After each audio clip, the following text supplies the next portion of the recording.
어머님이 은행에 계좌 정지 신청하셨죠? 유진의 목소리에는 평소의 정중함이 사라져 있었어요. 그리고 경찰서에도 가셨다면서요? 정자는 더욱 놀랐어요. 유진아, 너 어떡해? 어머님, 이런 일로 경찰까지 부르시면 곤란해요. 유진이 갑자기 차가운 표정을 지으며 말했어요. 가족끼리 해결할 수 있는 일인데. 유진아, 내 계좌에서 돈이 자꾸 빠져나가고 있어서. 정자가 조심스럽게 말했습니다. 어머님, 그거 제가 한 일이에요. 유진이 갑자기 고백했어요. 마치 더 이상 숨길 필요가 없다는 듯이 말이에요. 정자는 가슴이 쿵 내려앉는 것을 느꼈어요. 왜 그랬니? 유진은 소파에 털썩 앉으며 고개를 떨어뜨렸어요. 어머님, 저 정말 어쩔 수 없었어요. 사채업체에서 매일 협박하고, 이자는 하루하루 늘어나고. 사채라고? 네, 상훈이 모르게 사업 자금으로 빌렸는데 망했어요. 처음엔 1,000만 원이었는데 이제 3,000만 원이 됐어요. 유진의 눈에 눈물이 맺혔어요. 매일 전화와서 죽인다고 협박하고 집까지 찾아와서. 정자는 며느리의 사정을 처음 알게 되었어요. 하지만 그렇다고 해서 자신의 돈을 훔쳐도 되는 건 아니잖아요. 그래도 유진아, 내한테 말했으면 도와줄 수도 있었는데. 왜 몰래 이런 짓을? 정자가 말하다가 갑자기 대출 신청서가 떠올랐어요. 유진아, 그런데 이건 뭐야? 정자는 대출 신청서를 꺼내서 유진에게 보여줬습니다. 유진의 얼굴이 순간 하얘졌어요. 어머님, 그건. 유진이 당황하며 말을 더듬었어요. 내 이름으로 집을 담보로 대출받으려고 했구나. 정자의 목소리가 점점 커졌어요. 계좌에서 돈 빼가는 것도 모자라서 집까지 빼앗으려고 했어. 유진이 갑자기 고개를 들었어요. 그 눈빛이 평소와 완전히 달랐습니다. 더 이상 숨길 것도 없다는 듯이 본성을 드러내기 시작했어요. 그래요, 맞아요. 어차피 나중에는 다 저희 거 될 건데 미리 좀 쓰면 어때서요? 유진아! 정자가 놀라서 소리쳤어요. 안녕하세요. 찐사연방에 오신 여러분, 감사합니다. 여러분, 혹시 스마트폰 쓰시면서도 정확히 어떤 앱이 깔려 있는지 확인해 보신 적 있으신가요? 이 영상은 실화를 바탕으로 재구성된 이야기이며 우리 모두를 위한 경고 이야기입니다. 사연 시작 전에 구독과 좋아요는 무료니깐 한 번씩 눌러주세요. 과연 정자 어머니는 어떤 선택을 했을까요? 가족의 배신 앞에서 보여준 한 노인의 용기와 지혜. 스마트폰 하나로 시작된 충격적인 가족 사기의 전말을 지금 시작합니다. 김정자는 아침 7시가 되면 어김없이 일어났습니다. 72년을 살아오면서 단 한 번도 늦잠을 잔 적이 없었죠. 서울 은평구 불광동 연립주택 2층, 30년째 살고 있는 이 집에서 정자는 여전히 경남 창원 사투리를 잃지 않고 살아갑니다. 아이고, 오늘도 또 하루가 시작이네. 정자는 무릎을 톡톡 치며 일어났습니다.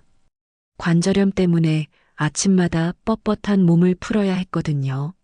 세수를 하고 아침 준비를 마친 뒤 정자는 식탁 위에 놓인 낡은 버튼폰을 바라봤습니다.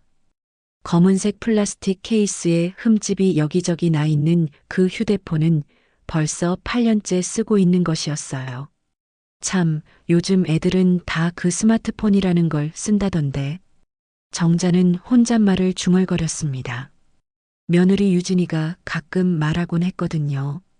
어머님도 이제 스마트폰 쓰시면 좋을 텐데 카카오톡으로 연락하면 훨씬 편한데 말이에요. 하지만 정자에게는 이 버튼폰이 더 편했습니다. 전화 걸 때는 번호를 누르고 초록색 버튼을 누르면 되고 문자 보낼 때는 글자를 하나하나 눌러서 쓰면 그만이었죠. 복잡한 것 없이 단순했어요. 오전 10시쯤 되자 현관벨이 울렸습니다. 어머님, 저예요.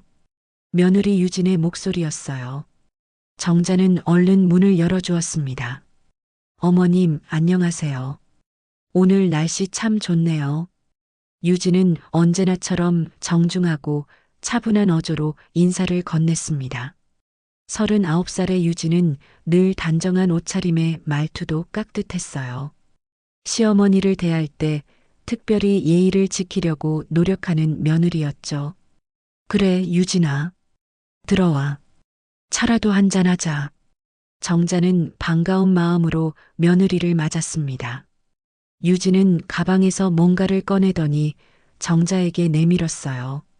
어머님, 이거 드릴 게 있어서 왔어요. 정자가 받아본 것은 하얀색 상자였습니다. 상자에는 갤럭시라는 글자가 적혀 있었어요. 이게 뭐니? 스마트폰이에요. 어머님께 선물로 드리려고 새로 샀어요. 유진의 얼굴에 미소가 번졌습니다. 요즘은 정말 모든 게 다 스마트폰으로 되는 시대잖아요. 은행 업무도 그렇고 쇼핑도 그렇고요. 어머님도 이제는 스마트하게 사셔야죠. 정자는 당황스러웠습니다. 아니야, 이런 비싼 걸 왜 사왔니? 나는 지금 쓰는 폰이 있는데. 어머님, 이제 버튼폰 쓰는 분들 거의 없어요. 그리고 저희랑 카카오톡으로 대화하면 훨씬 편할 텐데요. 사진도 주고받을 수 있고 영상 통화도 할 수 있어요. 유진은 차근차근 설명했습니다. 상훈이도 어머님이 스마트폰 쓰시면 좋겠다고 했어요. 아들 상훈이까지 그렇게 말했다니 정자는 마음이 흔들렸습니다. 사실 요즘 들어 아들 가족과 연락이 뜸해진 것이 아쉬웠거든요.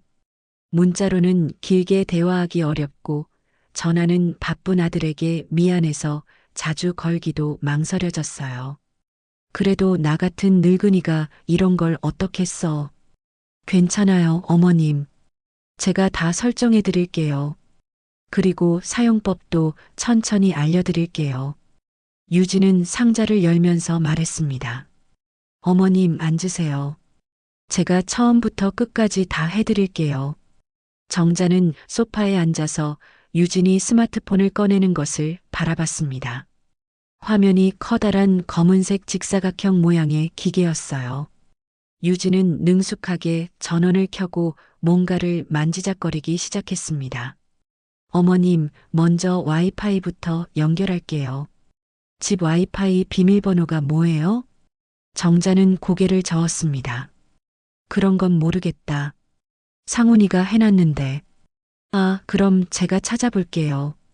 유진은 정자의 집 곳곳을 살펴보더니 공유기 뒤에 붙어 있는 스티커를 발견했어요. 있네요. 이거예요. 유진의 손가락이 화면 위에서 빠르게 움직였습니다. 정자는 그 모습을 신기하게 바라봤어요. 버튼도 없는 화면을 손가락으로 만지기만 하는데 글자가 써지고 화면이 바뀌었거든요. 어머님, 이제 카카오톡을 설치할게요. 그리고 은행 앱도 깔아드릴 테니까 계좌번호랑 비밀번호 알려주세요. 정자는 잠시 망설였습니다. 그런 걸 왜 알려줘야 하니? 어머님, 요즘은 은행에 직접 가지 않고도 폰으로 다 할 수 있어요. 잔고 확인도 하고 송금도 하고요.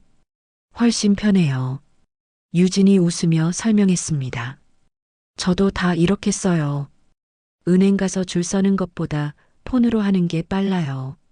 정자는 지갑에서 통장을 꺼냈습니다. 그래, 요즘 것들은 빠르구나. 나도 따라가야지. 유진은 정자의 통장을 받아들고 화면에 뭔가를 입력하기 시작했습니다. 어머님, 비밀번호는 뭘로 하실래요? 비밀번호? 그게 뭐니? 폰 잠금 해제할 때 쓰는 거예요.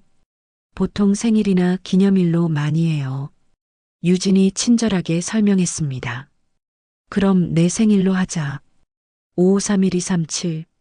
유진은 고개를 끄덕이며 숫자를 입력했습니다. 그리고 은행 앱에서도 같은 비밀번호를 설정했어요. 어머님, 공동인증서도 발급받을게요. 이것도 있어야 인터넷으로 은행 업무 볼 수 있어요. 정자는 모르는 단어들이 자꾸 나와서 머리가 아팠지만 며느리가 친절하게 해주니까 고마운 마음이 들었습니다. 유진아, 고맙다. 이런 걸 다 해주고. 어머님, 가족인데 당연한 거죠. 이제 카카오톡도 설치할게요. 유진은 또 다른 앱을 내려받기 시작했습니다. 어머님 사진도 찍어서 프로필 사진으로 할게요. 유진은 정자의 얼굴을 향해 폰을 들었습니다. 자, 웃으세요. 찰칵 하는 소리와 함께 사진이 찍혔어요. 참 신기하네. 사진이 바로 나오네. 정자는 화면에 나타난 자신의 모습을 보며 감탄했습니다. 어머님, 이제 다 끝났어요. 사용법은 천천히 알려드릴게요. 유진은 스마트폰을 정자에게 건네주었습니다. 일단 이 버튼을 누르면 화면이 켜져요. 그리고 여기 카카오톡 아이콘을 누르면 저희랑 대화할 수 있어요. 정자는 조심스럽게 스마트폰을 받아들었습니다. 생각보다 무거웠어요. 이게 내 폰이구나. 어머님, 앞으로 편해지실 거예요. 궁금한 거 있으면 언제든 연락 주세요. 유진은 가방을 챙기며 일어났습니다. 그럼 저는 이만 가볼게요. 상훈이한테 어머님이 스마트폰 받으셨다고 전해드릴게요. 유진이 나간 뒤 정자는 혼자 남아서 스마트폰을 이리저리 살펴봤습니다. 화면이 검게 변했다가 버튼을 누르면 다시 밝아졌어요. 신기하면서도 어색했습니다. 이제 나도 스마트폰 쓰는 사람이 되었네. 정자는 소파에 앉아서 새로운 세상에 발을 들여놓은 기분을 느끼고 있었습니다. 스마트폰을 받은 지 사흘이 지났습니다. 정자는 여전히 그 검은 화면이 낯설었어요.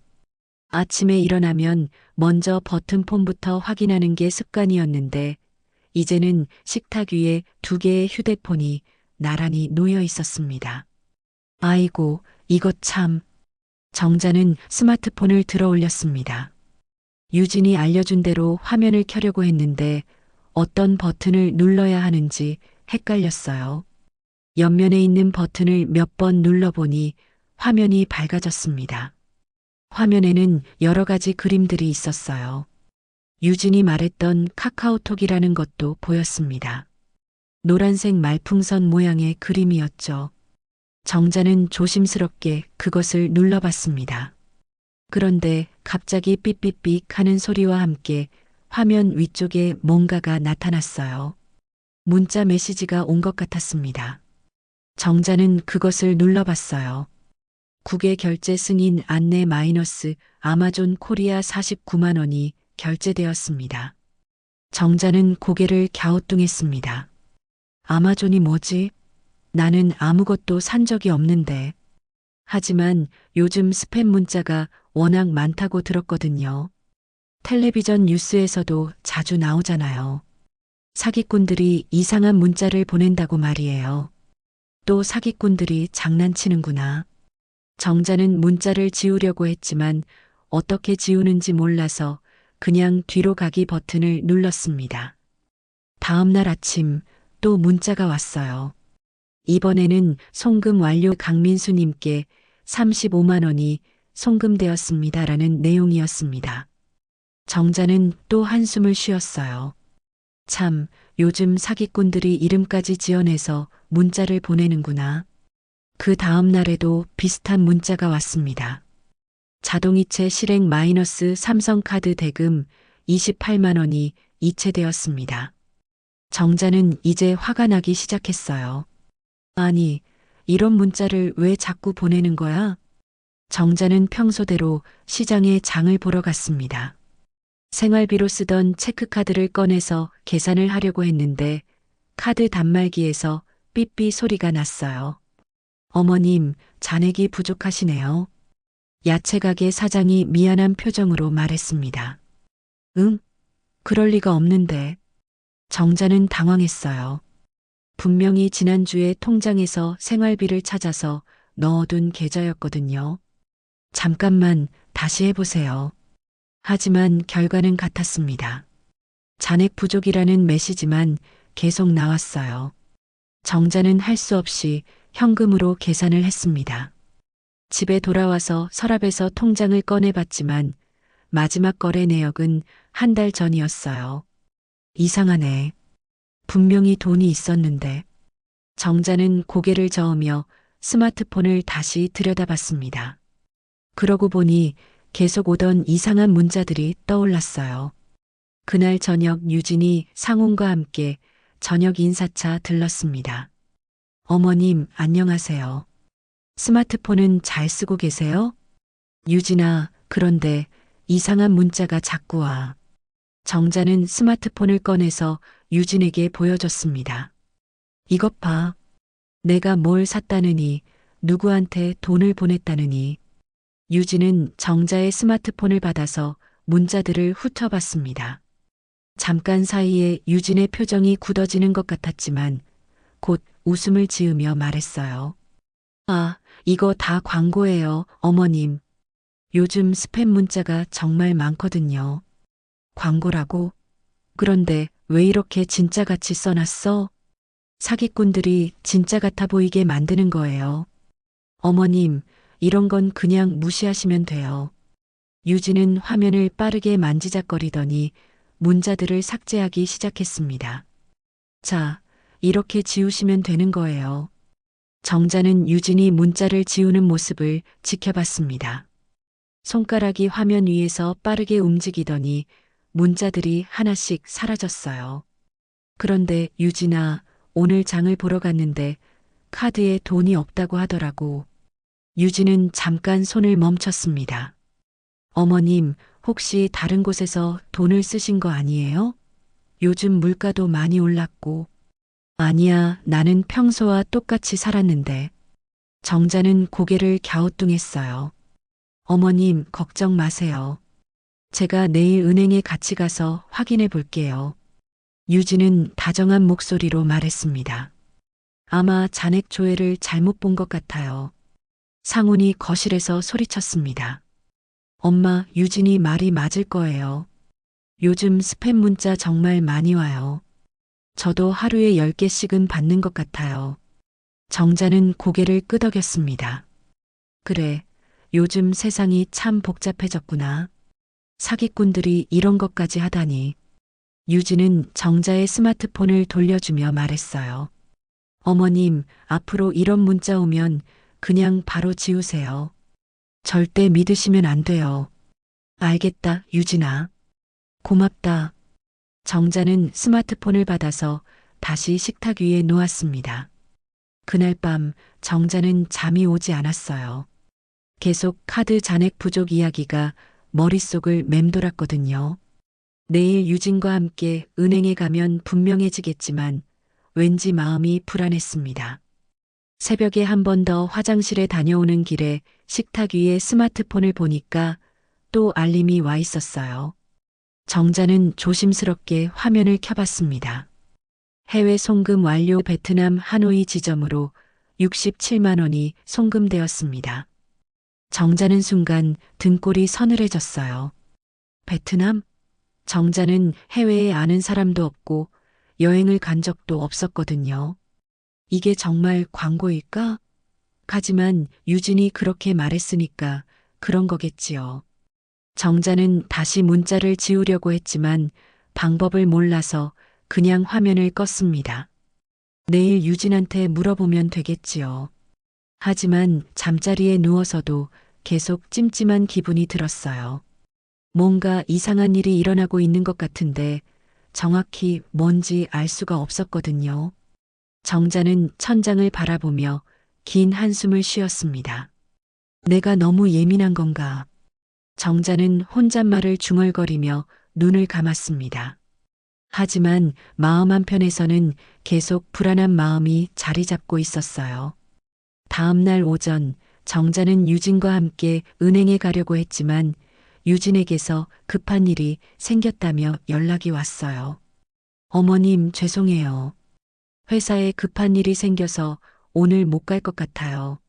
내일 꼭 같이 가볼게요. 정자는 실망했지만 어쩔 수 없었습니다. 대신 혼자서라도 은행에 가서 잔액을 확인해 보기로 했어요. 하지만 은행에 가니까 너무 복잡했습니다. 번호표를 뽑는 기계도 터치스크린이었고 창구 직원들도 모두 바빠 보였어요. 어르신, 통장 정리하시려면 저기 기계에서 하시면 돼요. 안내 직원이 정자를 기계 앞으로 안내했습니다. 하지만 정자는 그 복잡한 기계를 어떻게 써야 할지 몰랐어요. 결국 정자는 집으로 돌아왔습니다. 마음은 답답하고 궁금한 건 계속 늘어만 갔어요. 그때 문득 생각이 났습니다. 동네 경로당에서 컴퓨터 강좌를 한다고 들었거든요. 혹시 스마트폰도 가르쳐 주지 않을까 싶었어요. 다음 날 오후 정자는 경로당을 찾아갔습니다. 경로당 게시판에 어르신 스마트폰 교실이라는 안내문이 붙어 있었어요. 매주 화요일과 목요일 오후 2시부터 4시까지 무료로 진행한다고 되어 있었습니다. 어르신, 오늘 처음 오시는 거예요? 젊은 여자 강사가 다가와서 물었습니다. 이름표에는 김민지 강사라고 적혀 있었어요. 네, 그런데 이런 걸 가르쳐 주는 게 맞나요? 정자는 스마트폰을 꺼내 보이며 물었습니다. 물론이죠. 어르신들이 스마트폰 사용법을 익히시도록 도와드리는 게 저희 역할이에요. 민지 강사는 밝게 웃으며 대답했습니다. 자리에 앉으세요. 오늘은 기본 사용법부터 천천히 알려드릴게요. 경로당에는 정자 말고도 5명의 어르신들이 더 앉아 있었어요. 모두 스마트폰을 들고 있었습니다. 오늘은 먼저 설정 메뉴에 들어가는 방법부터 배워볼게요. 민지 강사가 설명을 시작했습니다. 화면에 있는 톱니바퀴 모양을 눌러보세요. 정자는 다른 어르신들과 함께 따라했습니다. 화면에 여러 가지 메뉴들이 나타났어요. 이제 여기서 앱 목록을 확인할 수 있어요. 어르신들, 혹시 모르는 앱이 설치되어 있거나 이상한 알림이 계속 오는 분 계세요? 정자의 마음이 쿵했습니다. 바로 자신의 이야기였거든요. 선생님, 저한테 자꾸 이상한 문자가 와요. 뭘 샀다거나 돈을 보냈다거나. 민지 강사의 표정이 진지해졌습니다. 어르신, 그 문자들 보여주실 수 있어요? 정자는 며칠 전부터 계속 오던 문자들을 민지 강사에게 보여줬습니다. 민지 강사는 문자들을 하나하나 자세히 살펴보더니 얼굴이 점점 굳어갔어요. 어르신, 이거 광고가 아니에요. 민지 강사의 목소리가 심각해졌습니다. 이건 실제 거래 내역 알림 문자예요. 어르신 계좌에서 돈이 계속 빠져나가고 있는 것 같은데요? 정자는 순간 머릿속이 하얘졌어요. 네, 그게 무슨 말씀이세요? 어르신, 은행 앱 한번 열어보실까요? 민지 강사가 조심스럽게 말했습니다. 거래 내역을 확인해 봐야겠어요. 정자는 떨리는 손으로 은행 앱을 열었습니다. 민지 강사가 옆에서 도와주며 거래 내역 메뉴를 찾아줬어요. 화면에 나타난 내용을 본 순간 정자는 숨이 막힐 것 같았습니다. 김민수에게 35만 원 송금, 아마존 결제 49만 원, 강민호에게 28만 원 송금, 해외 송금 67만 원. 일주일 사이에 수백만 원이 빠져나간 기록들이 줄줄이 나와 있었어요. 어르신, 이 거래들 기억나시는 게 있어요? 민지 강사가 조심스럽게 물었습니다. 정자는 고개를 마구 저었어요. 아니요, 전혀 모르겠어요. 나는 이런 사람들 모르고 아마존이라는 것도 모르고. 다른 어르신들도 모두 정자 쪽을 바라보며 걱정스러운 표정을 지었습니다. 어르신, 누가 어르신 폰을 만져본 적 있나요? 비밀번호를 아는 사람이 있거나 앱을 설치해 준 사람이 있나요? 민지 강사가 계속 질문했습니다. 정자는 며칠 전 일이 떠올랐어요. 유진이 스마트폰을 선물해 주면서 모든 걸 설정해 줬던 일 말이에요. 며느리가 처음에 다 설정해 줬어요. 은행 앱도 깔아주고 비밀번호도 정해주고. 어르신, 혹시 그때 며느리분이 어르신 통장이나 신분증을 봤나요? 네, 계좌번호 알려달라고 해서 통장을 보여줬어요. 그리고 비밀번호도 제 생일로 하자고 해서. 정자의 목소리가 점점 작아졌어요. 민지 강사는 깊은 한숨을 쉬었습니다. 어르신, 이거 매우 심각한 상황이에요. 지금 당장 은행에 가서 계좌를 정지시켜야 해요. 그리고 경찰서에도 신고하셔야 할 것 같아요. 경찰서요? 그런데 며느리가 그럴 리가. 정자는 믿고 싶지 않았어요. 어르신, 지금 상황으로 봐서는 누군가가 어르신 명의로 불법적인 거래를 하고 있는 게 확실해요. 민지 강사가 단호하게 말했습니다. 더 늦기 전에 조치를 취하셔야 해요. 정자는 손에 든 스마트폰이 갑자기 무서운 물건처럼 느껴졌어요. 이 작은 기계 때문에 자신의 평생 모은 돈이 사라지고 있다니 믿기지가 않았습니다. 선생님, 그럼 지금 어떻게 해야 하나요?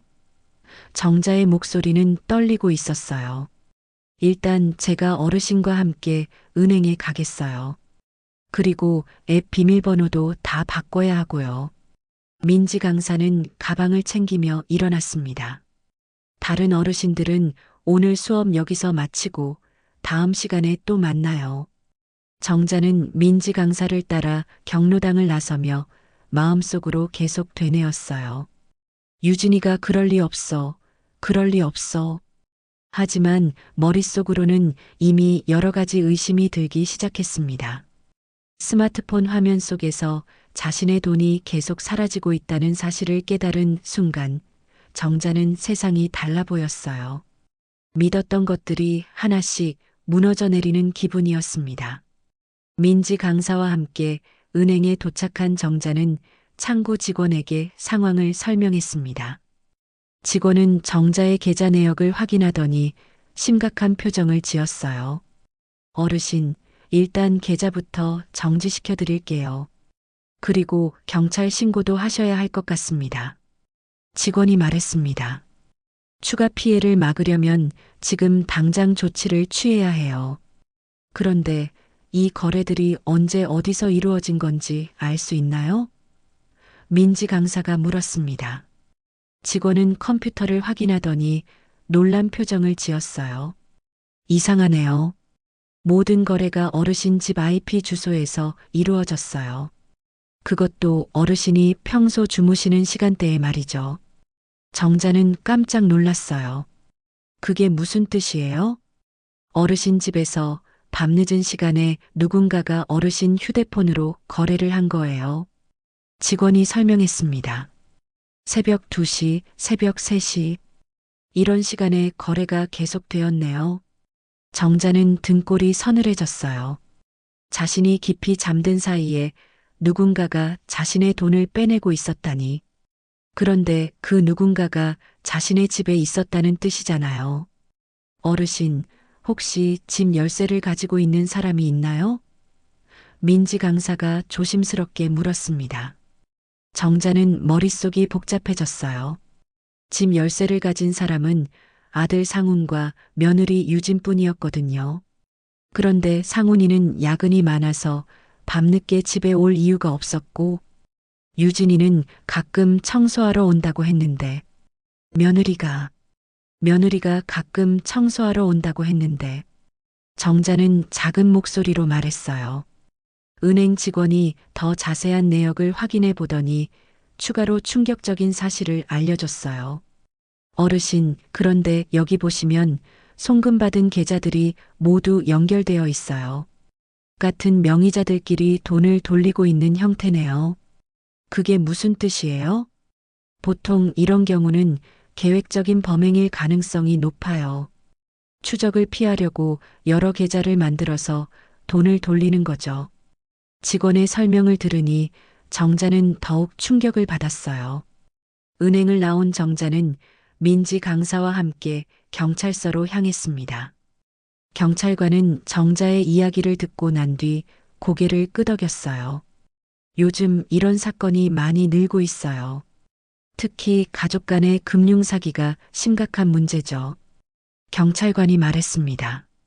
일단 신고 접수해드리고 상세한 조사를 진행하겠습니다. 며칠 내로 연락드릴게요. 집으로 돌아온 정자는 온종일 마음이 무거웠어요. 정말 유진이 그런 일을 했을까요? 아직도 믿고 싶지 않았지만 상황상 다른 설명이 없었거든요. 정자는 집안을 둘러보며 혹시 유진이 다른 증거를 남겼을까 싶어서 여기저기를 살펴봤어요. 서랍장을 정리하던 중 정자는 이상한 서류 하나를 발견했습니다. 며느리가 며칠 전에 가져온 서류였는데 당시에는 보험 관련 서류라고 했었거든요. 하지만 자세히 보니 전혀 다른 내용이었어요. 대출 신청서? 정자는 서류를 자세히 읽어봤어요. 놀랍게도 자신의 이름으로 된 대출 신청서였습니다. 그것도 집을 담보로 한 거액의 대출이었어요. 정자는 손이 덜덜 떨렸어요. 유진이 자신 몰래 이런 서류까지 준비했다니. 이건 단순한 돈 훔치기가 아니라 완전히 계획된 범행이었구나 싶었어요. 그때 현관문을 두드리는 소리가 들렸습니다. 정자가 문을 열어보니 유진이 서 있었어요. 그런데 평소와 달리 표정이 어두웠습니다. 어머님, 안녕하세요. 유진의 인사는 평소보다 차가웠어요. 응, 유진아. 들어와. 정자는 최대한 평정심을 유지하려고 했습니다. 하지만 방금 발견한 대출 신청서 때문에 마음이 불안했어요. 유진은 거실로 들어오자마자 바로 본론을 꺼냈어요. 어머님, 오늘 은행 다녀오셨죠? 정자는 깜짝 놀랐어요. 유진이 어떻게 그걸 알았을까요? 은행에서 연락 왔어요. 어머님이 계좌 정지 신청하셨다고. 유진의 목소리에는 평소의 정중함이 사라져 있었어요. 그리고 경찰서에도 가셨다면서요? 정자는 더욱 놀랐어요. 경찰서 일까지 어떻게 알았을까요? 유진아, 너 어떻게 해? 어머님, 이런 일로 경찰까지 부르시면 곤란해요. 유진이 갑자기 차가운 표정을 지으며 말했어요. 가족끼리 해결할 수 있는 일인데. 유진아, 내 계좌에서 돈이 자꾸 빠져나가고 있어서. 정자가 조심스럽게 말했습니다. 어머님, 그거 제가 한 일이에요. 유진이 갑자기 고백했어요. 마치 더 이상 숨길 필요가 없다는 듯이 말이에요. 정자는 가슴이 쿵 내려앉는 것을 느꼈어요. 정말이었구나. 정말 유진이 그런 일을 했구나. 왜 그랬니? 정자의 목소리가 떨렸어요. 유진은 소파에 털썩 앉으며 고개를 떨어뜨렸어요. 어머님, 저 정말 어쩔 수 없었어요. 사채업체에서 매일 협박하고 이자는 하루하루 늘어나고. 사채라고? 네, 상훈이 모르게 사업 자금으로 빌렸는데 망했어요. 처음엔 1,000만 원이었는데 이제 3,000만 원이 됐어요. 유진의 눈에 눈물이 맺혔어요. 매일 전화와서 죽인다고 협박하고 집까지 찾아와서. 정자는 며느리의 사정을 처음 알게 되었어요. 하지만 그렇다고 해서 자신의 돈을 훔쳐도 되는 건 아니잖아요. 그래도 유진아, 내한테 말했으면 도와줄 수도 있었는데. 왜 몰래 이런 짓을. 정자가 말하다가 갑자기 대출 신청서가 떠올랐어요. 유진아, 그런데 이건 뭐야? 정자는 대출 신청서를 꺼내서 유진에게 보여줬습니다. 유진의 얼굴이 순간 하얘졌어요. 어머님, 그건. 유진이 당황하며 말을 더듬었어요. 내 이름으로 집을 담보로 대출받으려고 했구나. 정자의 목소리가 점점 커졌어요. 계좌에서 돈 빼가는 것도 모자라서 집까지 빼앗으려고 했어? 유진이 갑자기 고개를 들었어요. 그 눈빛이 평소와 완전히 달랐습니다. 더 이상 숨길 것도 없다는 듯이 본성을 드러내기 시작했어요. 그래요, 맞아요. 유진이 소리쳤어요. 어차피 나중에는 다 저희 거 될 건데 미리 좀 쓰면 어때서요? 유진아. 정자가 놀라서 소리쳤어요. 어머님은 항상 저를 남으로 대하셨어요. 상훈이한테는 용돈도 주시면서 저한테는 생일 선물 한번 제대로 주신 적 없잖아요. 유진의 목소리가 점점 높아졌어요. 그러면서 지금 와서 가족이라고요? 정자는 당황했어요. 그동안 자신이 유진을 소홀히 대했나 싶어서요. 솔직히 말하면 저는 어머님한테서 받은 게 아무것도 없어요. 돈 말고는. 유진이 차갑게 말했어요. 어머님은 그냥 앉아서 임대료나 받으시면서 편하게 사시잖아요. 저는 매일 죽을 만큼 힘든데. 정자는 그 말을 듣고 완전히 충격을 받았어요. 이게 정말 자신이 아끼던 며느리가 하는 말인가요? 유진아, 그래도 그건 내 돈인데. 내가 평생 시장에서 고생해서 모은 돈인데. 유진은 일어서면서 마지막으로 말했어요. 어머님, 저는 더 이상 참을 수 없어요. 그 돈으로 빚을 다 갚을 거예요. 어차피 상훈이한테 물어보면 저 편을 들 테니까 소용없어요. 그리고 유진은 그대로 문을 박차고 나가버렸어요. 정자는 혼자 남아서 믿을 수 없다는 표정으로 빈 거실을 바라봤습니다. 방금 전까지 자신이 아끼던 며느리가 했던 말들이 귓가에 맴돌았어요. 정자는 그제야 깨달았어요. 지금까지 자신이 알던 유진은 가면을 쓴 모습이었구나. 진짜 유진은 이렇게 차갑고 계산적인 사람이었구나. 그리고 이 모든 일이 단순한 실수가 아니라 처음부터 계획된 범행이었다는 것도 말이에요. 유진이 나간 뒤 정자는 한동안 소파에 앉아서 멍하니 있었어요. 방금 전 일이 꿈이었으면 좋겠다는 생각이 들었습니다. 하지만 손에 들린 대출 신청서가 모든 게 현실이라는 걸 알려주고 있었어요. 정자는 떨리는 손으로 아들 상훈에게 전화를 걸었습니다. 이 모든 일을 상훈이에게 말해야겠다고 생각했거든요. 여보세요, 엄마. 상훈의 목소리가 들렸어요. 상훈아, 엄마야. 지금 시간 있니? 급한 일이 있어서. 엄마, 무슨 일이에요? 목소리가 이상한데. 상훈아, 유진이 일로 너한테 할 말이 있어. 집에 좀 와줄 수 있겠니? 유진이요? 유진이가 뭔 일이 있다는 거예요? 상훈의 목소리에 의아함이 섞여 있었어요. 전화로는 설명하기 어려워. 제발 와줘. 1시간 후 상훈이 집에 도착했습니다. 정자는 처음부터 차근차근 모든 상황을 설명했어요. 스마트폰을 받은 것부터 이상한 문자들, 계좌에서 사라진 돈, 그리고 오늘 유진과 나눈 대화까지 말이에요. 상훈은 처음에 믿을 수 없다는 표정이었어요. 엄마, 설마 유진이가 그런 일을. 뭔가 오해가 있는 거 아니에요? 상훈아, 엄마가 거짓말할 이유가 있겠니? 정자는 대출 신청서를 상훈에게 보여줬어요. 이것도 봐. 유진이가 내 이름으로 집을 담보로 대출받으려고 했어. 상훈은 서류를 보더니 얼굴이 하얘졌어요. 이게 정말 유진이가 한 거예요? 응, 방금 전에 유진이가 직접 인정했어. 상훈은 소파에 털썩 앉았어요.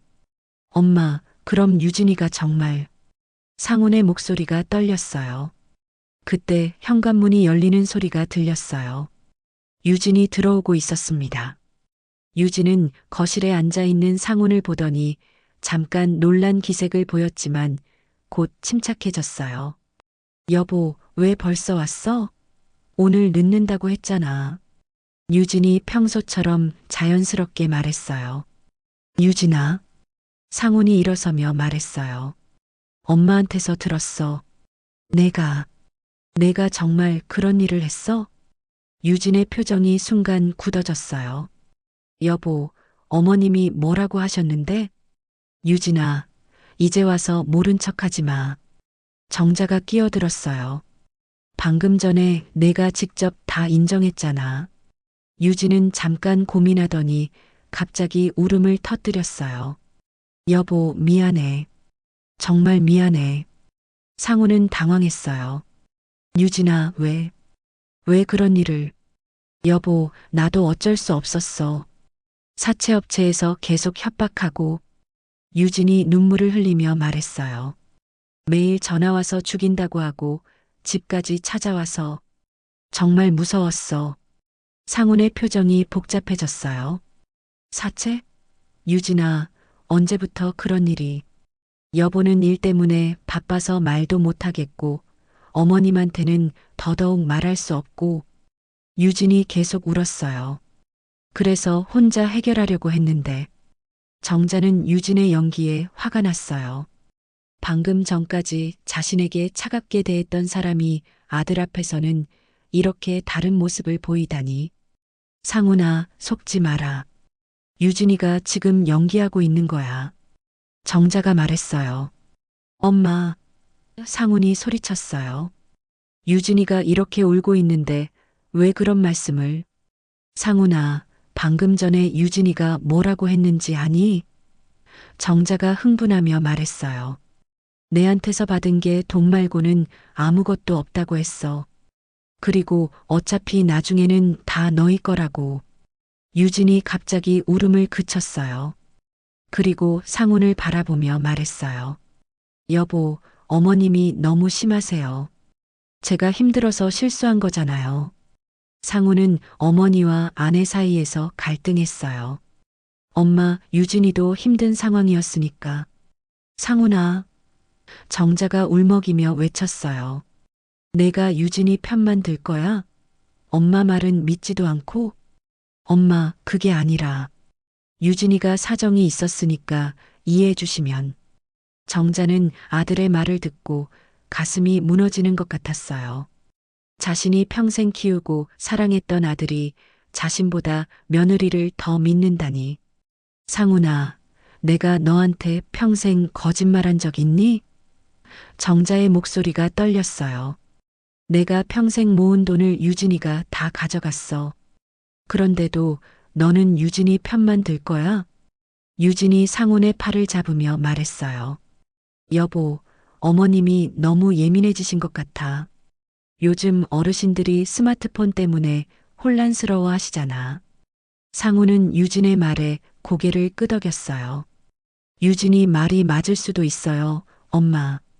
스마트폰이 처음이시니까 뭔가 착각하신 건 아닐까요? 정자는 믿을 수 없었어요. 아들이 자신을 치매 걸린 노인 취급하고 있다니. 상훈아, 그럼 이 대출 신청서는 뭐라고 설명할 거야? 정자가 서류를 다시 내밀었어요. 유진이 재빨리 말했어요. 그건 어머님 노후 준비를 위해서 상의 드리려고 가져온 거예요. 요즘 집값이 많이 올라서 활용하면 좋을 것 같아서. 여보, 정말? 상훈이 유진을 바라봤어요. 당연하지. 내가 시어머니한테 나쁜 짓을 할 사람이야? 유진이 억울하다는 표정을 지었어요. 정자는 더 이상 참을 수 없었어요. 상훈아, 너는 정말 이 여자 말만 믿을 거야? 내가 너 낳아서 키운 엄마인데? 엄마, 너무 흥분하지 마세요. 상훈이 차가운 목소리로 말했어요. 유진이도 힘든 상황이었는데 좀 이해해 주시면 안 되나요? 정자는 그 순간 깨달았어요. 아들은 이미 유진의 편이었고 자신의 말은 믿지 않는다는 것을. 평생을 함께 살아온 가족보다 몇 년 전에 들어온 며느리를 더 믿는다는 것을 말이에요. 상훈아, 좋아. 내가 그렇게 생각한다면 할 말 없다. 정자가 체념한 듯 말했어요. 하지만 기억해둬. 언젠가는 진실이 밝혀질 거야. 상훈은 유진과 함께 집을 나가면서 말했어요. 엄마, 너무 스트레스 받지 마시고 푹 쉬세요. 내일 유진이랑 같이 다시 와서 이야기할게요. 집에 혼자 남은 정자는 처음으로 완전한 절망감을 느꼈어요. 자신이 평생 사랑했던 가족들에게 외면당했다는 생각이 들었거든요. 하지만 정자는 포기하지 않기로 했어요. 진실은 반드시 밝혀져야 한다고 생각했거든요. 그날 밤 정자는 잠을 이룰 수가 없었어요. 계속 상훈의 차가운 말투와 유진의 거짓 눈물이 떠올랐거든요. 새벽 4시가 되어서야 간신히 잠이 들었지만 7시에는 어김없이 깨어났습니다. 정자는 화장실에 다녀오는 길에 거실을 지나다가 이상한 걸 발견했어요. 어제 유진이 급하게 나가면서 가방에서 뭔가 떨어뜨린 것 같았거든요. 소파 아래에 흰 봉투 하나가 떨어져 있었어요. 이게 뭐지? 정자는 봉투를 주워서 열어봤습니다. 안에는 여러 장의 서류가 들어 있었어요. 첫 번째 서류를 보는 순간 정자는 깜짝 놀랐습니다. 신용불량자 명단? 서류에는 유진의 이름이 적혀 있었고 여러 금융기관에서 연체된 금액들이 빽빽하게 나열되어 있었어요. 총 연체 금액은 5천만 원이 넘었습니다. 정자는 계속해서 다른 서류들을 확인했어요. 사채업체에서 보낸 독촉장, 법무법인에서 온 내용 증명, 그리고 가장 충격적인 건 보험 서류였습니다. 김정자 명의 생명보험? 정자는 눈을 의심했어요. 자신이 가입한 적도 없는 보험에 자신의 이름이 적혀 있었거든요. 더 놀라운 건 보험금 수익자가 유진으로 되어 있다는 점이었어요. 정자는 손이 덜덜 떨렸어요. 이게 뭐야? 보험 가입일을 보니 정확히 유진이 스마트폰을 가져다 준 다음 날이었습니다. 보험금은 무려 3억 원이었어요. 마지막 서류는 더욱 충격적이었습니다. 여러 명의 이름으로 된 계좌 명세서들이었어요. 김민수, 강민호, 이지영. 정자의 계좌에서 돈이 송금된 바로 그 이름들이었습니다. 모두 가명이었구나. 정자는 이제야 모든 퍼즐이 맞춰지는 기분이었어요. 유진이 여러 개의 가짜 계좌를 만들어서 돈을 돌려가며 빼내고 있었던 거예요. 정자는 급히 경찰서에 전화를 걸었습니다. 저 어제 신고했던 김정자인데요. 새로운 증거를 발견했어요.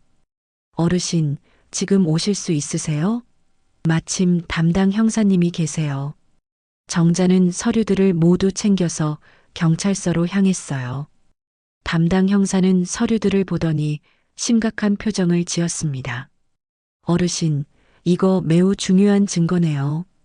특히 이 보험 서류. 형사가 고개를 저었어요. 이건 단순한 금융사기가 아니라 보험사기까지 계획한 것 같습니다. 보험사기요?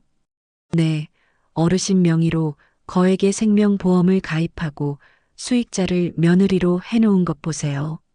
만약 어르신에게 무슨 일이라도 생기면 형사는 말을 잇지 못했어요.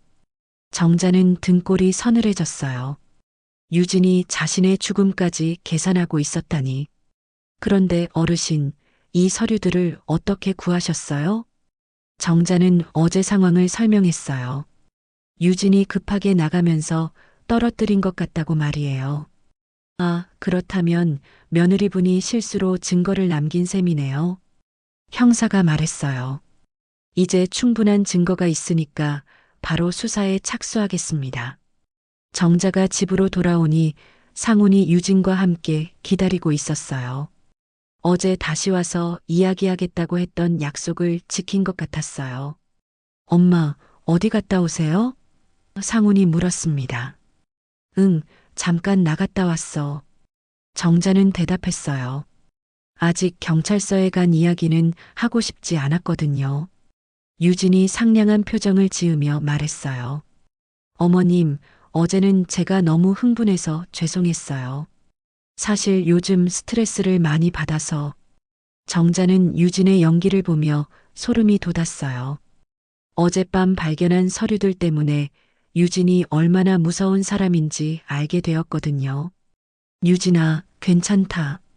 나도 너를 이해해. 정자는 최대한 평정심을 유지하며 말했어요. 정말요? 어머님, 감사해요. 유진이 기뻐하며 말했어요. 그럼 앞으로는 제가 어머님 금융 관리를 더 체계적으로 도와드릴게요. 상훈도 안도의 표정을 지었어요. 엄마, 다행이네요. 유진이가 도와드리면 더 안전할 거예요. 정자는 속으로 씁쓸하게 웃었어요. 상훈은 아직도 모르고 있구나. 유진이 얼마나 위험한 사람인지. 그런데 유진아, 혹시 어제 여기서 뭔가 떨어뜨린 거 없니? 정자가 조심스럽게 물어봤어요. 유진의 표정이 순간 굳어졌어요. 어머님, 뭐가 떨어진 게 있었나요? 아니, 없으면 된다.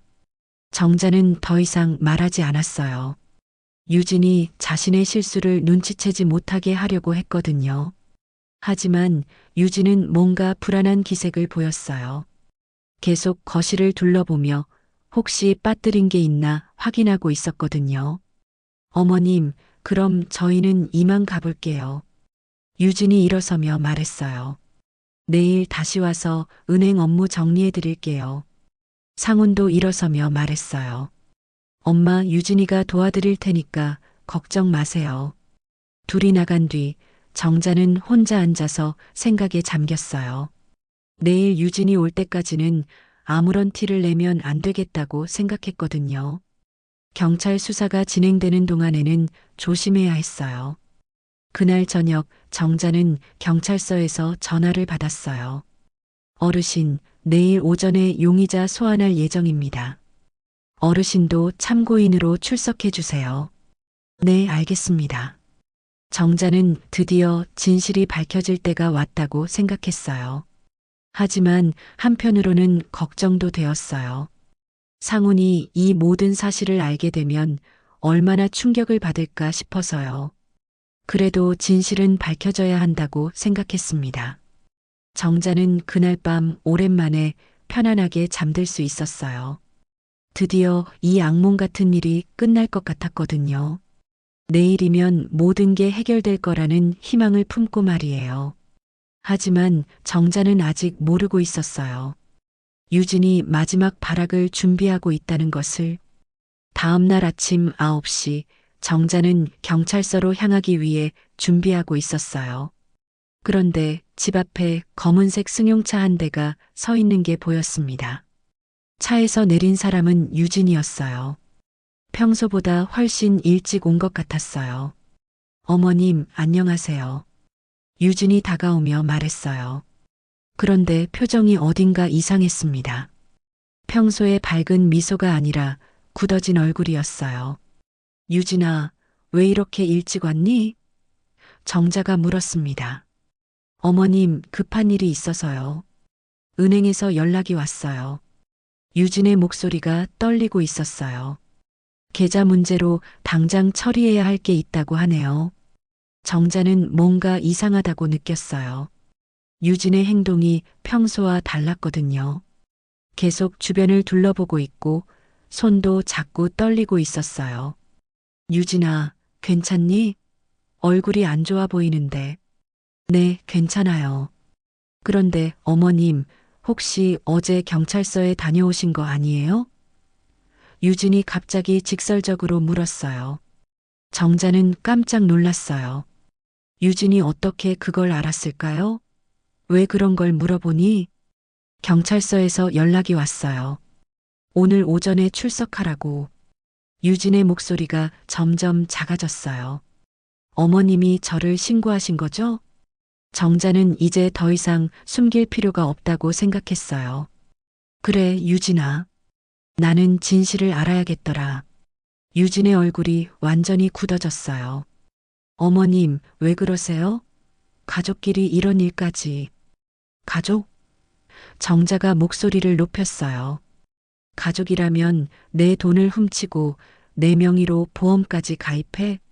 그것도 3억 원짜리를. 유진은 순간 말을 잃었어요. 정자가 보험금까지 알고 있다는 사실에 당황한 것 같았어요. 어머님, 그건. 유진이 변명을 시작하려다가 갑자기 태도를 바꿨어요. 어머님이 제 서류를 훔쳐본 거네요? 훔쳐봤다고? 내가 떨어뜨리고 간 걸 주워본 거야. 정자가 말했어요. 유진은 잠깐 생각하더니 갑자기 무릎을 꿇고 앉았어요. 어머님, 제발이요. 경찰서에 가지 마세요. 유진아, 이제 와서. 어머님, 제가 잘못했어요.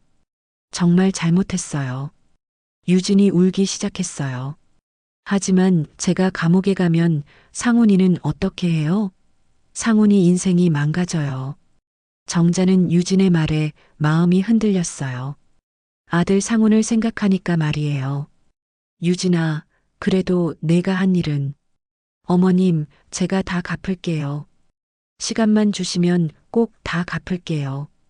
유진이 정자의 다리를 붙잡으며 애원했어요. 제발 한 번만 용서해 주세요. 정자는 잠깐 망설였어요. 하지만 곧 마음을 굳혔습니다.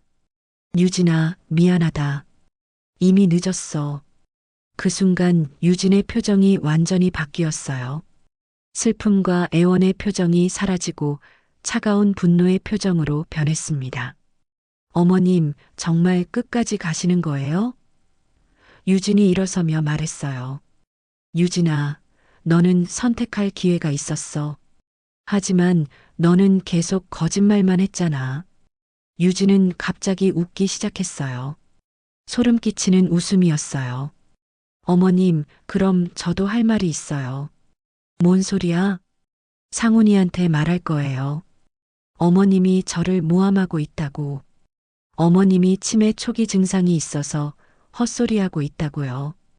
유진의 목소리가 점점 독해졌어요. 정자는 화가 났어요. 내가 감히. 그리고 어머님이 요양원에 들어가셔야 한다고 설득할 거예요. 치매 환자는 혼자 살면 위험하다고 말이에요. 유진이 계속 말했어요. 그럼 이 집도 자연스럽게 저희가 관리하게 되겠죠. 정자는 유진의 계획을 듣고 소름이 돋았어요. 이 여자가 얼마나 치밀하고 악랄한 사람인지 이제야 완전히 알게 되었거든요. 유진아, 너 정말. 정자가 말하려던 순간 현관문이 열렸어요. 엄마, 유진아, 뭐 하는 거야? 상훈이 들어오고 있었어요. 유진은 재빨리 눈물을 흘리며 상훈에게 달려갔어요. 여보, 어머님이 저를 경찰서에 신고하셨어요. 뭐? 상훈이 놀란 표정을 지었어요. 엄마, 그게 무슨 말이에요? 상훈아, 유진이가 내 돈을 훔쳤어. 그리고 내 명의로 보험까지 가입했다고. 정자가 설명했어요. 상훈은 어머니와 아내를 번갈아 보더니 유진 편을 들었어요. 엄마, 유진이가 그럴 리 없어요. 뭔가 오해가 있는 것 같은데. 상훈아, 증거도 다 있어. 경찰이 조사하면 다 나올 거야. 유진이 상훈의 팔을 붙잡으며 말했어요. 여보, 어머님이 요즘 이상해요. 자꾸 없는 일을 있었다고 하시고. 상훈의 표정이 심각해졌어요. 엄마, 혹시 요즘 스트레스가 많으셨나요? 병원에 한번 가보시는 게. 정자는 아들의 말을 듣고 절망감을 느꼈어요. 상훈이 정말로 자신을 치매 환자 취급하고 있었거든요. 그때 경찰서에서 전화가 왔어요. 어르신, 지금 어디 계세요? 약속 시간이 지났는데. 정자는 전화를 받으며 말했어요. 지금 가겠습니다. 전화를 끊은 정자는 상훈과 유진을 바라봤어요. 상훈아, 나는 경찰서에 갈 거야. 진실이 뭔지 확인하자. 엄마, 상훈이 말렸어요. 왜 이런 일로 경찰까지? 상훈아, 내가 나를 믿지 않으니까 경찰이 확인해주는 수밖에 없잖아. 정자는 가방을 챙기고 집을 나섰어요. 뒤에서 유진이 상훈에게 뭔가 속삭이는 소리가 들렸지만 정자는 뒤돌아보지 않았습니다. 경찰서로 가는 길에 정자는 생각했어요. 이제 정말 마지막이구나. 오늘 모든 게 결정될 거야. 유진의 거짓말이 밝혀지든지 아니면 자신이 거짓말쟁이 취급을 받든지. 하지만 정자는 확신했어요. 진실은 반드시 밝혀질 거라고. 그리고 그때가 되면 상훈도 깨달을 거라고 말이에요. 경찰서에 도착한 정자는 담당 형사와 함께 조사실에 앉아 있었어요. 형사는 어제 정자가 가져온 서류들을 테이블 위에 펼쳐놓고 설명하고 있었습니다. 어르신, 이 증거들로 충분히 입건이 가능합니다. 특히 이 보험 서류는 매우 중요한 증거가 될 거예요. 형사가 말했어요.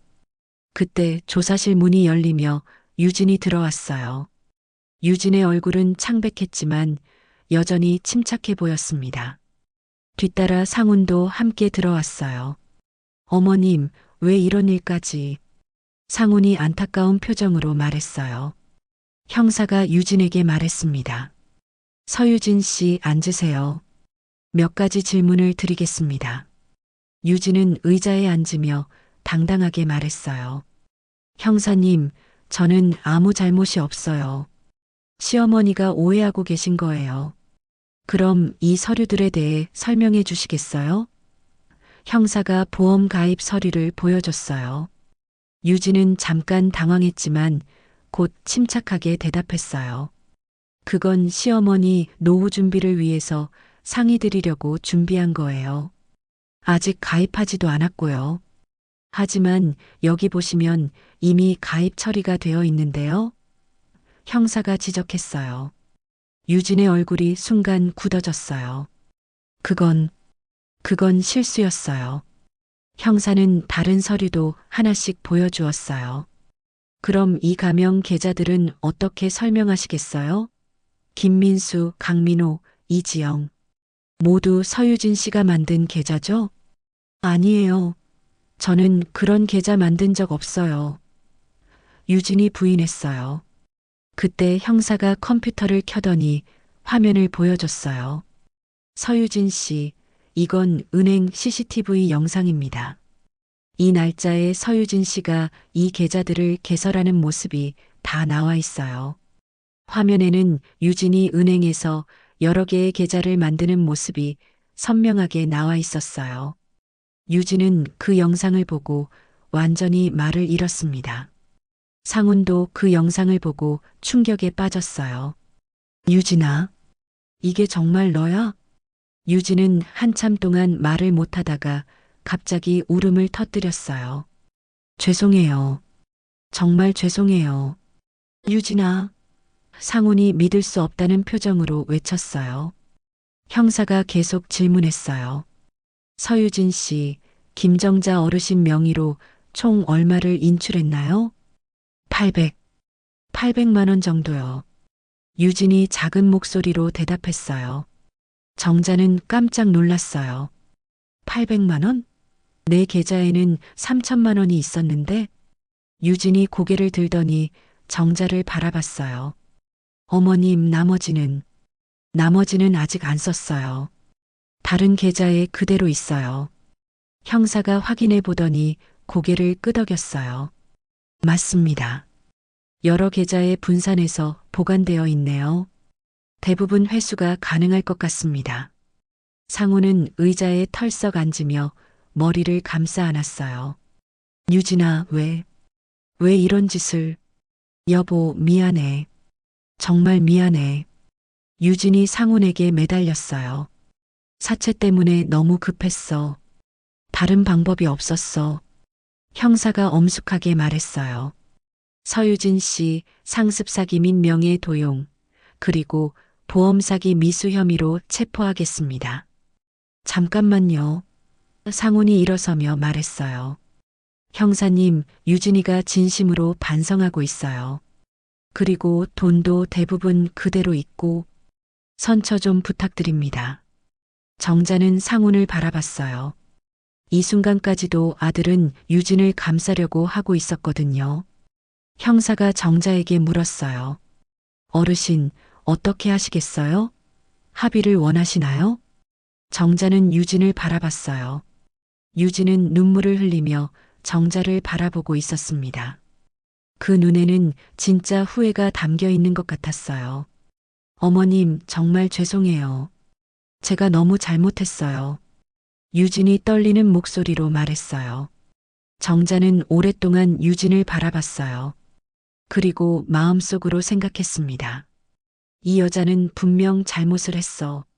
하지만 그래도 내 아들의 아내였고 한때는 정말 가족이라고 생각했던 사람이야. 유진아. 정자가 입을 열었어요. 네, 어머님. 유진이 희망에 찬 눈으로 정자를 바라봤어요. 정자는 깊은 한숨을 쉬었어요. 유진아, 너는 나한테 정말 큰 상처를 줬어. 돈을 훔친 것보다 더 큰 상처를. 어머님. 유진의 목소리가 떨렸어요. 하지만 정자가 계속 말했어요. 너도 어려운 상황이었을 거야. 그리고 무엇보다 상훈이를 생각해서 상훈이 어머니를 바라보며 간절한 표정을 지었어요. 정자는 형사를 바라보며 말했어요. 형사님, 합의하겠습니다. 대신 조건이 있어요. 어떤 조건이신가요? 형사가 물었어요. 유진이가 진심으로 반성하고 다시는 이런 일을 하지 않겠다고 약속한다면, 그리고 훔친 돈을 모두 돌려준다면 용서하겠어요. 유진은 바닥에 무릎을 꿇고 정자에게 절을 했어요. 어머님, 감사합니다. 정말 감사합니다. 평생 잊지 않겠어요. 상훈도 어머니에게 고개를 숙였어요. 엄마, 고맙습니다. 정말 고맙습니다. 하지만 정자의 표정은 여전히 차가웠어요. 유진아, 하지만 이제 우리는 남남이야. 상훈이와 이혼하고 내 앞에서 영영 사라져. 유진은 충격을 받았어요. 어머님, 이건 내 마지막 잡이야. 거절하면 끝까지 갈 거야. 정자의 목소리는 단호했어요. 유진은 고개를 끄덕였어요. 알겠습니다, 어머님. 한 달 후, 유진은 모든 돈을 돌려주고 상훈과 이혼했어요. 그리고 서울을 떠났습니다. 상훈은 충격에 빠져 있었지만 어머니가 유진을 용서해 준 것에 대해서는 깊이 감사했어요. 엄마, 정말 고마워요. 엄마가 아니었다면. 상훈이 눈물을 흘리며 말했어요. 상훈아, 괜찮다. 하지만 앞으로는 좀 더 신중하게 살아라. 정자가 아들을 위로했어요. 정자는 동네 경로당에서 스마트폰 사기 예방 강좌를 시작했어요. 자신과 같은 피해자가 더 이상 생기지 않도록 하기 위해서였어요. 어르신들, 가족이라고 해서 무조건 믿으면 안 됩니다. 하지만 그렇다고 해서 모든 사람을 의심하며 살 필요는 없어요. 정자가 강단에서 말했어요. 중요한 건 자신을 믿는 거예요. 뭔가 이상하다고 느끼시면 주저하지 말고 도움을 요청하세요. 강의를 듣던 한 할머니가 질문했어요. 선생님은 며느리를 용서하셨는데 후회되지 않으세요?